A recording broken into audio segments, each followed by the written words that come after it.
It's refreshing to think she won't be around for a while. My youngest brother was getting married, and I was busy preparing for an overnight stay. I even took paid time off to leave our home, where I live with my in-laws. It's been a while since I've done that.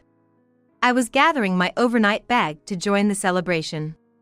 Then I heard my mother-in-law's voice chasing after me from behind. "Never come back. And while you're at it, why don't you just get a divorce and leave?" "Sure, as you wish." I responded calmly and accepted her spite with a quiet smile. Leaving her sneering taunts behind, I stepped out of the house. Before I got too far, I said goodbye toward our home. "Thank you for everything, it's been a long time." I don't recall ever being looked after by my mother-in-law, though. Somehow, I feel very lighthearted. I pulled along a slightly oversized suitcase, rushing to the place where my beloved family awaited.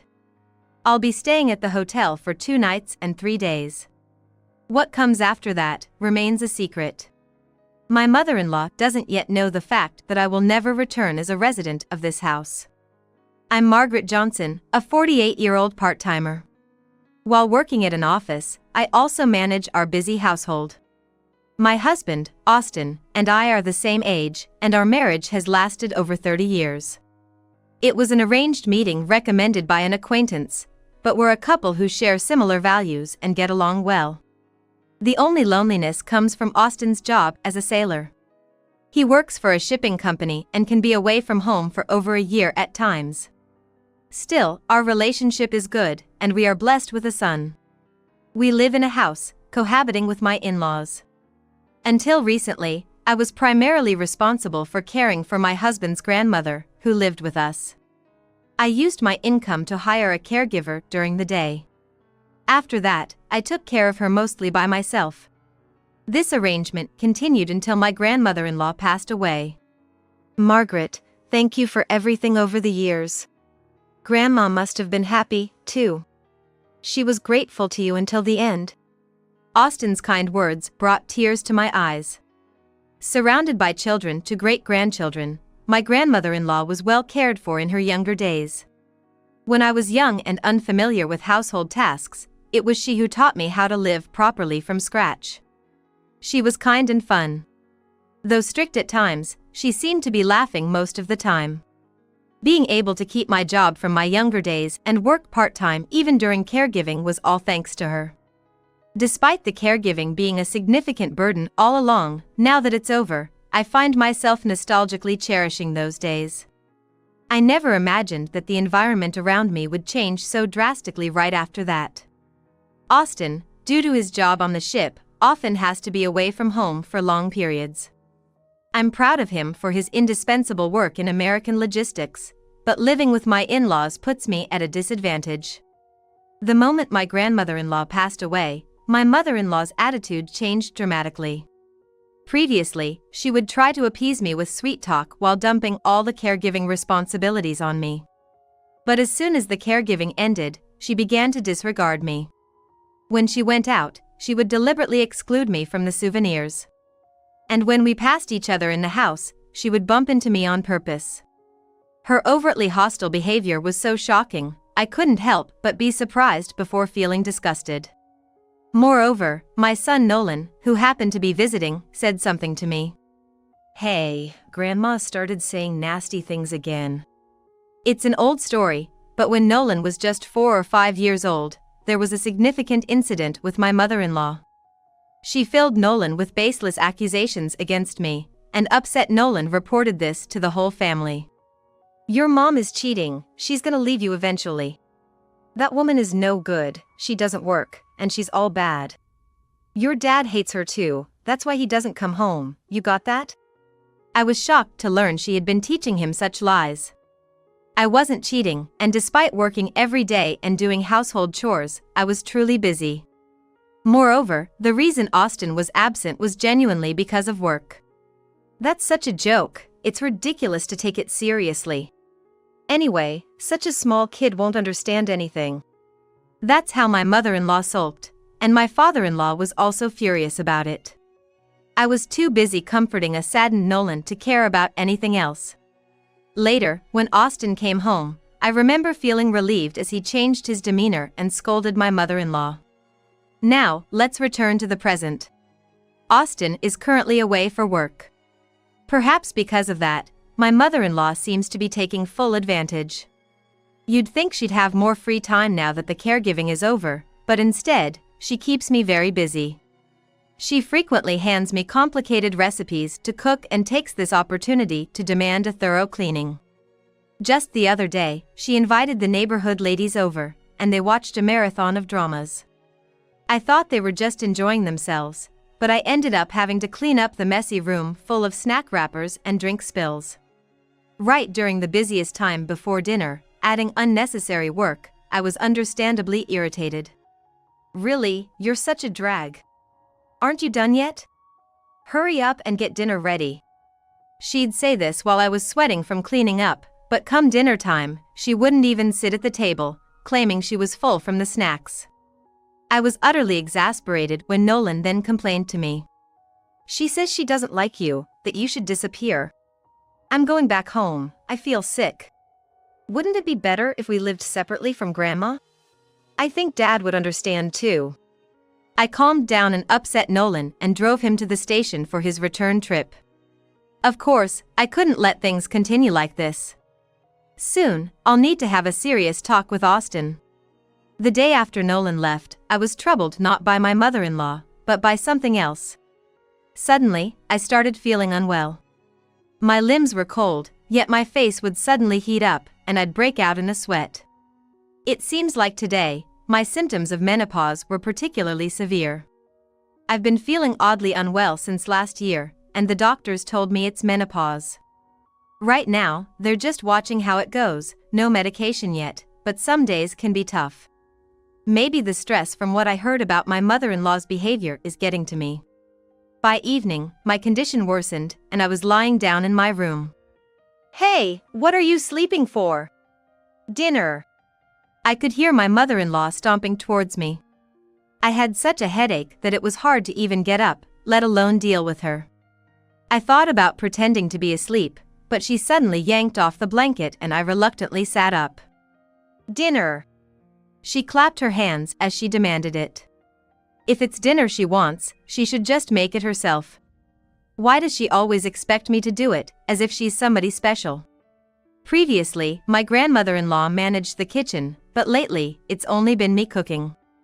My mother-in-law only steps into the kitchen when Austin is home, and even then, she barely does more than arrange the plates. Maybe she can't cook at all. I'm feeling unwell.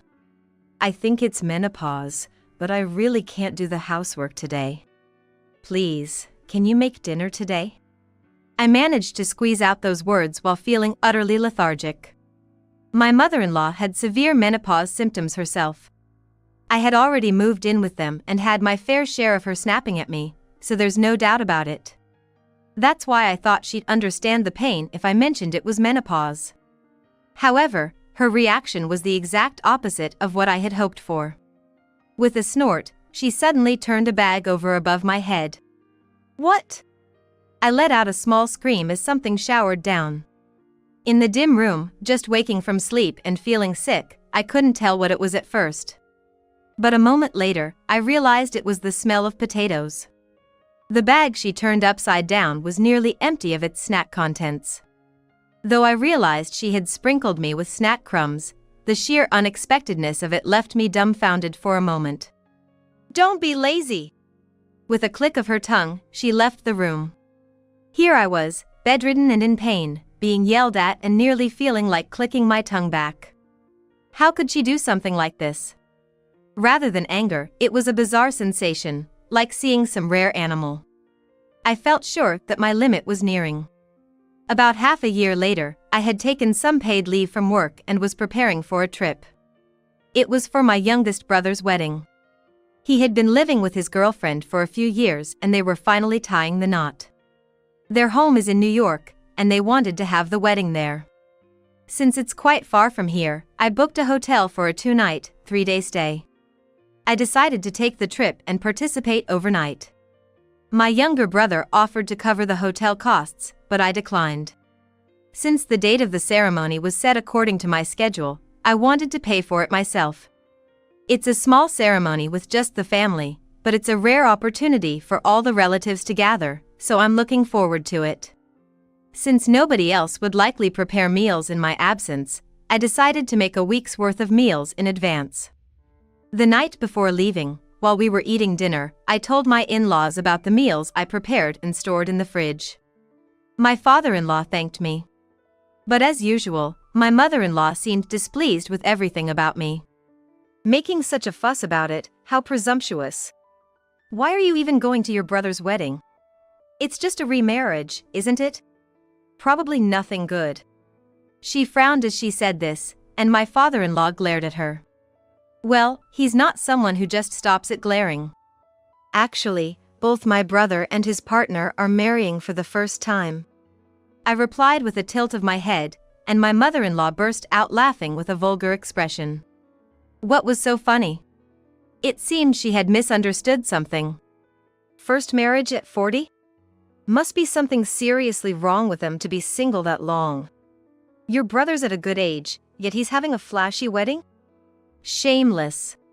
She seemed to be confusing him with another brother, or perhaps she had completely forgotten about my family's structure. In fact, I have 3 brothers. The youngest brother and I have a 14-year age gap, so he's still quite young. No, it's my youngest brother who's getting married. He's in his early 30s, and his partner is in her 20s. I shrugged and explained, but my mother-in-law raised her eyebrows as if offended by the correction. However, she soon twisted her face into a sneer again. How creepy. His partner is 20? That's like a parent and child. I was astonished at her refusal to listen. This time, even my father-in-law seemed to realize the mistake, clearing his throat. I swallowed a sigh as I responded. It's not 20, she's in her 20s. I've heard they are only 4 or 5 years apart. Doesn't that sound like a parent and child to you? I talked to her over video call the other day, and she seemed like a very sensible young lady. I ended the conversation with my in-laws and started preparing to leave. At the venue, I should see Nolan and my parents as well. I packed a beautiful outfit for the ceremony into my suitcase and meticulously checked for anything I might have forgotten. From the living room, I could hear my mother-in-law loudly talking to my father-in-law. It will be refreshing to have her gone for a while. I felt the malice in her words on my back as I bit my lip. Getting angry now could provoke her to tamper with my carefully packed belongings. Better to endure until I leave the house. The next morning, I pulled my slightly large suitcase and headed to the front door. Never come back. And while you're at it, why don't you just get a divorce and leave? Her words momentarily stopped me. As I began walking towards the entrance again, I answered cheerfully. Yes, as you wish. My voice was calmer than I expected. Perhaps I'm more relieved by this situation than I realize. I had reached my limit of endurance long ago. Actually, I had been in touch with Austin beforehand, steadily preparing for this day. Just stop with the nonsense and really do it soon. My mother-in-law scoffed, munching on snacks and laughing early in the morning, seemingly unfazed by the future. It's just after waking up and she can eat so much, it's surprising. I decided to walk to the station as I left the house. Before getting too far, I looked back at the familiar our home and said with emotion, I really owe this house a lot, except for my mother-in-law. I've been grateful to this home for a long time. To my grandmother-in-law, my father-in-law, Austin, and Nolan. I even feel indebted to the roof and the walls, but I can't recall ever needing my mother-in-law's help. Somehow, I feel incredibly lighthearted. I hurried to the place where my beloved family was waiting, pulling a slightly large suitcase behind me.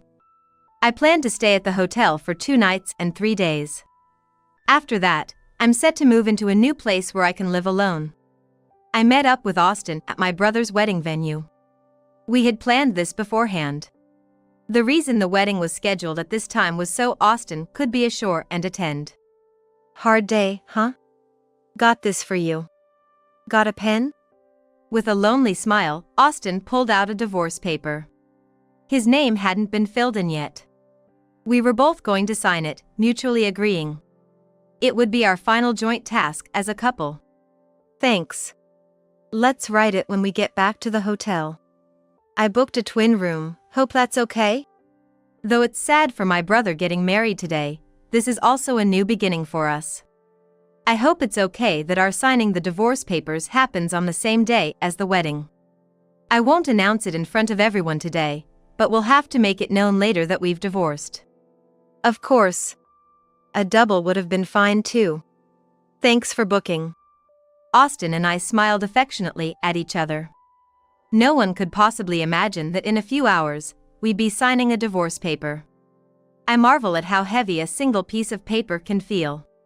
Filing this means we won't be husband and wife anymore. After being together for over 30 years, just one sheet is all it takes. I'm truly sorry. Austin apologized, but I shook my head. Being with Austin was always genuinely happy for me. I knew when I married him that he wouldn't be home much, and there was nothing I disliked about that. It was just his mother that I could never get along with. Don't apologize, you were a wonderful husband. Let's be good friends from now on. I expressed this with all the fondness I felt. Tearfully, Austin took my hand. Thank you for everything. Austin repeated, making me tear up as well. I secretly decided to attribute these tears to happiness for my brother's wedding. The next day, Austin went back to his parents' home alone. He explained the situation to his in-laws. At first, my father-in-law was just shocked by the sudden mention of divorce, but when he understood the full story, he became furious. How dare you drive out someone who cared for my mother until the end? He shouted angrily, causing my mother-in-law to visibly panic. While I was primarily involved in caring for my grandmother-in-law, including the physically demanding tasks like bathing, my father-in-law, who had been strong since his youth, helped me. Towards the end, he also took care of turning our bedridden grandmother in bed. In a way, my father-in-law and I were caregiving partners. However, my mother-in-law really hadn't helped with anything. It seems my father-in-law had been silently resentful about this. You've been terrible at housework ever since you married into the family. I kept quiet because you gave birth to our son, but you used my mother's leniency as an excuse to avoid helping out. You're nothing like Margaret, who did everything. His grievances escalated. My mother-in-law tried to retort when compared to me, but my father-in-law started speaking before she could get a word in. It should have been you who left. To think we lost a hard-working daughter-in-law like that. Do you have any idea how much luxury Margaret's salary provided us? You haven't earned a single penny. Mentioning money put my mother-in-law in a weak position. She had never worked outside the home. The household expenses, including what my in-laws used, were covered by Austin. Being a sailor, Austin earned a good salary, and my in-laws converted all their pension into pocket money. Honestly, our family was wealthy. The costs related to the children or my grandmother-in-law's care could actually be covered by Austin's earnings. Yet I worked because working was fulfilling for myself. That's why I had no problem using my earnings for the family. I gave trips and theater tickets to my in-laws, and for birthdays, I would treat them to upscale dining. Truthfully, these gifts were also investments in securing some time for myself. It's not too late. Austin, go apologize now and ask Margaret to marry you again. My father-in-law finally said. Realizing how precarious her position was, my mother-in-law was utterly distraught. But it was too late. She couldn't prevent the consequences of her actions from coming back to haunt her. This is the house I built. You leave. My father-in-law, finally enraged, began to drive my mother-in-law out. Understandably, she resisted vehemently, screaming and scratching at her disheveled hair in frustration. Just as she raised her voice in anger, she began clawing at her unkempt hair, repeating how frustrated she was. This sight was bizarre and apparently quite frightening. No! I won't leave, I won't divorce. How am I supposed to live alone at this age? In the end, she cried out in resistance, but she was no match for my physically imposing father-in-law, who dragged her out of the house. Moreover, he firmly shut the door and even locked it. My mother-in-law clung to the front door, crying loudly enough that the neighbors, shocked by the commotion, called the police. Reluctantly, my father-in-law opened the door when approached by the police, but his anger did not subside. For several days afterward, my mother-in-law and father-in-law lived as if they were separated within the same house. They didn't speak a word to each other. They avoided even looking at each other. In fact, whenever my father-in-law entered the same room, my mother-in-law would flee in fear. Such a life couldn't continue, and ultimately, my father-in-law even called his daughter, who lived far away, to hold a family meeting. "I'm going to divorce her," he declared, but his daughter showed sympathy for my mother-in-law and opposed the idea, making the discussion difficult. Austin then detailed the situation, confirming each instance of harassment I had endured. She had even lied to our son, trying to turn him against me, his mother. Austin presented emails he had asked our son to write, recalling those times as evidence. He also spoke about the suffering I endured during my menopause. To this point, my father-in-law, who had witnessed it, expressed his disapproval. I hadn't known, but he had told my mother-in-law to stop such behavior afterward. He had advised her to apologize, but she had not followed through. And now, this incident. She had unfairly criticized my brother and mockingly told me to divorce and leave. All this happened while Austin was away, and she acted differently in front of him. Austin added that I had managed all the household chores and that I, along with the caregiver, had completed caring for my grandmother-in-law. In that situation, how would you feel if your husband's mother did the same to you? And if your father-in-law got angry on your behalf, whose side would you take? When Austin posed this question, his sister fell silent. Seeing this, my mother-in-law became furiously upset. "Are you betraying me too? After all I did by giving birth to you?" Hearing she didn't claim to have raised them, I ironically admired her honesty. I had always asked Austin about this. "It was mostly our grandmother who took care of my sister and me. Mom was always out with neighbors." Perhaps remembering her past, his sister looked at my mother-in-law with contempt after hearing about the bullying. In the end, the only working housewives in this house were my grandmother-in-law, whom I cared for until the end, and myself. My mother-in-law was indeed the mother who had given birth to 2 children. However, when it came to housework, she mostly just wanted to reap the benefits without doing much work. By reflecting on this, her habitual negligence was finally noticed by the family, completely undermining her position. Realizing her situation, my mother-in-law stopped her tirades and began to sob. In the end, it was decided not to divorce out of pity, but my father-in-law is considering separating from her. Upon hearing this, I expressed my desire to meet with my father-in-law. All these events after my departure were relayed to me by Austin. "If Dad was going to get so angry now, he should have helped Margaret from the start. But then again, what can I say when I wasn't there?" Austin sighed despondently, sipping his hot coffee. We were in our favorite cafe, a place we had liked since our younger days. Austin ordered a coffee, and I chose a soft drink, which I hadn't had in a very long time. As I finished hearing about my mother-in-law's disgraceful behavior, I smiled softly.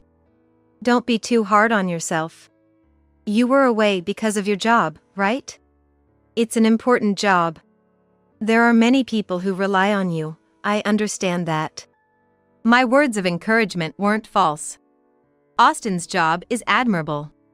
Being a sailor, supporting people's lives by working in maritime shipping, sometimes away for years at a time, I think that's incredible. "That's why I've been putting up with it. But I'm sorry for this time.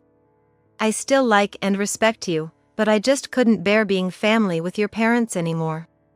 I finally managed to say the words that had been stuck in my chest for so long. Austin looked a bit sad but nodded in understanding.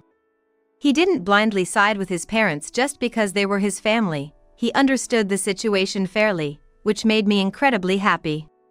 I couldn't help but smile broadly, and Austin looked at me as if dazzled. I only heard about what Austin was feeling at that moment much later. He said he thought, "Oh, she's beautiful. Your smile was more radiant than ever before. To me, at that moment, Austin also seemed sweeter than ever before. Now, back to the story. The day after I met Austin at the cafe, I met with his father, with Austin's cooperation. It was time for the final act of my revenge. When Austin's father arrived at the cafe, he was dressed a bit more stylishly than usual since he was going out. After some small talk about the weather, I quickly brought up the main topic. I heard from Austin that you're considering separating from your wife. It's fine while you're still healthy, but it'll be tough on your own later, right? Especially after all the commotion. If you really do decide to separate, I'm willing to help with caring for you in your later years. His father clearly looked pleased by this. Austin's sister lived far away, and his son Austin could be away for long periods at sea. He had never been one to do much around the house like cooking, cleaning, or laundry. He would surely appreciate my help, having taken care of his mother until the end. Of course, I'll separate from her. No, wait, maybe it's better to divorce, he said, furrowing his brow and crossing his arms. I was hoping that my almost certainly ousted mother-in-law would go from almost to definitely ousted, but it seemed the situation was developing even more unfavorably for her. However, it seems that the situation is becoming increasingly unfavorable for my mother-in-law. If I suddenly drop dead, she'd probably make a big fuss, wouldn't she? Better to divorce her properly before that. That's definitely better. Austin looked as if he wanted to say "here we go again" as his father began speaking more decisively. His father has a tendency to act swiftly once he's made up his mind. Sometimes he even goes a bit too far, but that's just his nature. Knowing this, I nodded in agreement with a grin. You really do think things through. I'm impressed by your foresight, I said, knowing how to handle him after living with him for so many years. Pushing him a little like this would likely lead him to actually do it. Austin chuckled, sensing my intentions, but chose not to stop me. Probably he felt more angered by my mother-in-law's behavior than I was. His father, energized, stood up to go get the divorce papers right then. Out of kindness, I decided to introduce the lawyer Austin and I consulted for our divorce to help my father-in-law. From that day on, my father-in-law began actively pursuing the divorce. It was clear that my mother-in-law was destined for a lonely life. A week later, I returned to what was once my familiar home, now just my former in-law's house. I went to collect the belongings I hadn't been able to take with me before. I had taken all the valuables, but it was impossible to take everything. Clothes, books, photos filled with memories, drawings by my son when he was little, and bedding and furniture I bought with my own salary. Over the years, I had accumulated many personal items in that house. This visit turned out to be the last time I would see my mother-in-law. By then, her divorce had been decided, and she was visibly panicking. As I went to collect my belongings, she began to kneel before me, her face pale as she started apologizing. Margaret, please forgive me, I beg you. It was all just a joke. Please come back and convince your husband. I completely ignored her and continued packing. After continued groveling, my mother-in-law stood up abruptly. It seems she was upset at being ignored. She began to hurl vile insults at me again, reverting to her old ways. This woman! How dare you, when I'm being so humble? You've been nothing but trouble since you married into this family. Just leave and die alone miserably. After a string of simpler yet unrepeatable insults, she spat as she shouted those words at me. Still, I continued to ignore her and packed the items into a cardboard box. Suddenly, she screamed and lunged at the box. Taken aback, I dodged, and she ended up overturning the box that contained neatly folded clothes. The neatly folded clothes were scattered all over the floor. She then began stomping on and kicking the clothes like throwing a tantrum. Enough already! Austin shouted and glared at her, standing tall. His mother, usually hearing only compliance from her obedient son, froze as if it were the end of the world. I held back Austin with one hand and turned an emotionless face towards my mother-in-law. I am no longer your daughter-in-law. You are no longer my mother-in-law. Our relationship is completely severed. Thank you for nothing. I was helped by your mother and father-in-law, your husband. I swiftly stepped around the scattered clothes. Without bothering to fold them again, I just stuffed them into the box and lifted it up. Don't touch my things, stranger. Goodbye. I tossed those final words at the disheveled mother-in-law and quickly left the room. I had no desire to share space with that woman any longer. I called Austin to take care of the rest of the belongings. I got into the car driven by my brother and waited as he prepared to leave. I could still hear my mother-in-law shrieking from inside the house, but listening to her was a waste of time. After we left, I heard she continued to beat her own head and wailed terribly. As far as I was concerned, there was never a chance for reconciliation, but it seemed she deeply regretted cutting off her last hope. But her regrets were too late to matter to anyone. About a month later, my mother-in-law was finally evicted from the house and began living alone in a modest place. Austin occasionally visits his mother to check on her well-being, as does his sister. I've heard that my mother-in-law now lives in her old clothes, substituting for pajamas, and doesn't even bother to take a shower regularly. Apart from shopping, she hardly goes outside, spending her days eating fast food and budget snacks while lamenting her impoverished life. Apparently, she did split some assets with my father-in-law during the divorce, but sadly, it wasn't a significant amount, and she's living with financial insecurity in her old age. I don't know about my sister, but I'm not giving her any support. That's obvious, right? Austin told me this with a shrug. As a well-paid sailor, Austin was always a source of pride for his mother. She never expected to be completely cut off by her own son. All this was because she constantly disregarded me, the wife her son chose. And yet, the irony is that she herself had said, "Never come back and just get a divorce and leave." Now she's the one who can't ever come back. It's exactly like the saying, "Curses return upon the heads of those that curse." She should have been prepared to face her own misfortunes if she wished ill on others. 5 years after the divorce. I'm enjoying a peaceful life alone with my cat in an apartment about a 30-minute drive from what used to be my in-laws' home. I settled here after looking for a place convenient for commuting to work. The rental is pet-friendly and even welcomes them. It's a lovely place with good sunlight. I still visit my former father-in-law's home once a week, cooking him various dishes.